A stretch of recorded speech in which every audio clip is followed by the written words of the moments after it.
সবাইকে কৃষি শুভেচ্ছা বন্ধুরা। সবাই কেমন আছেন? আশা করি সবাই ভালো আছেন। তো দেখেন, আমি কৃষিকাজ করি, আর কৃষিকাজ করার পরে গাছের গোড়ায় আমি সাধারণত কী সার ব্যবহার করি সেটা চলেন আমি আপনাদের দেখাই। আমি সেই সারটা অলরেডি প্রস্তুত করতে দিয়েছি, সেটা আমি দেখাই আপনাদের, চলেন।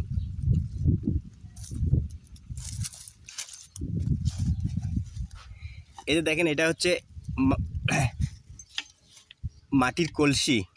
এটার যে কানাটা ভেঙে গেছে, তারপরে আমি এইটার ভিতরে এই যে খোল জল দিয়ে ভিজায় রাখছি। 4 থেকে 5 দিন হওয়ার পরে আমি এই খোল পচানো জলটা আমার এই যে কৃষি খামার দেখতে পাচ্ছেন, এখানে ঝাল গাছ রোপণ করা আছে, এই ঝাল গাছের গোড়ায় দিয়ে দেব। দিলে অবশ্যই গাছগুলো ভালো হবে, যেহেতু অর্গানিক। তো এই মাটির কলস এখন আর দেখা যায় না, আমাদের বাড়িতে ছিল, কিন্তু এই কান্দাটা ভাঙা। এই যে দেখেন, এটার ভিতরে আমি খোল দিয়ে জল দিয়ে 4-5 দিন পরে এই জলটা আমি গাছের গোড়ায় দিয়ে দেবো, তাই প্রস্তুত করলাম।